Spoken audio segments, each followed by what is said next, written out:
5 tahun terakhir, rata-rata perekonomian Indonesia tumbuh di atas 5%. Jauh di atas rata-rata pertumbuhan ekonomi global sebesar 3%. Namun saat bersamaan, laju ketimpangan kian pesat dan ketimpangan antara yang kaya dengan yang miskin semakin lebar. Merujuk pada Susenas tahun 2013, ketimpangan kian lebar. Berdasarkan rasio Gini di tahun 2013, angka ketimpangan mencapai 0,41. Angka ini merupakan angka tertinggi dalam sejarah Republik Indonesia. Data ini juga menggambarkan dalam 10 tahun terakhir terjadi percepatan ketimpangan yang terjadi baik antara masyarakat berpendapatan rendah dengan masyarakat berpendapatan tinggi, antara desa dengan kota, maupun antara Indonesia Timur dengan Indonesia Barat. Demikian juga antara Jawa dengan luar Jawa.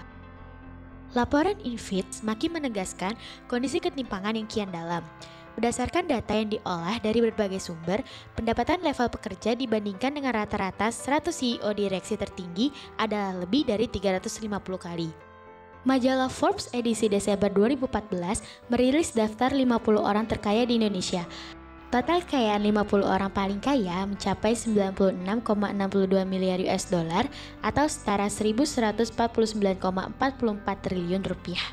Jika dibandingkan dengan total penerimaan APBN di tahun 2014 yang sebesar 1.667,1 triliun rupiah, maka total kekayaan 50 orang tersebut mencapai 40% dari total penerimaan negara. Sementara, dibandingkan dengan total kekayaan negeri ini di tahun 2013 yang sebesar 878 miliar US dollar atau 10.536 triliun rupiah, maka total kekayaan yang dimiliki sebesar 11% dari total kekayaan negara. Sungguh luar biasa besar kekayaan yang dimiliki oleh orang-orang kaya tersebut. Demikian halnya dengan ketimpangan wilayah antara Indonesia Timur dengan Indonesia bagian Barat. Rata-rata wilayah Indonesia bagian timur memiliki indeks pembangunan manusia lebih rendah dibandingkan Indonesia bagian barat.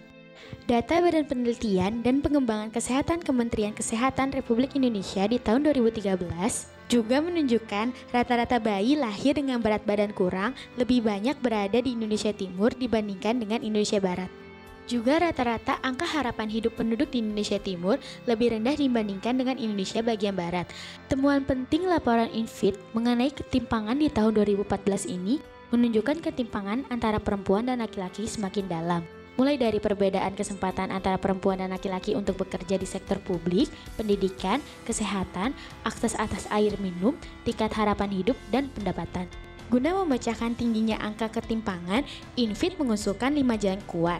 Pertama, pemilikan bersama pekerja atau employee ownership, yaitu model pengelola perusahaan yang unggul dan bertujuan meraih laba, namun di saat bersamaan perusahaan dimiliki pekerjanya. Kedua, Jaminan Tunai Indonesia atau JTI merupakan jaminan sosial tunai tanpa syarat dan bersifat universal bagi semua penduduk Indonesia, terutama kepada 3 lapis penduduk, yaitu perempuan, kaum lansia, dan kelompok penyandang cacat.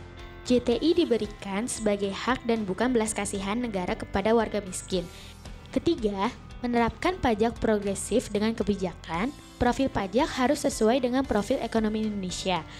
Keempat, layanan kesehatan untuk semua. Kelima, pendidikan untuk semua termasuk pendidikan tinggi.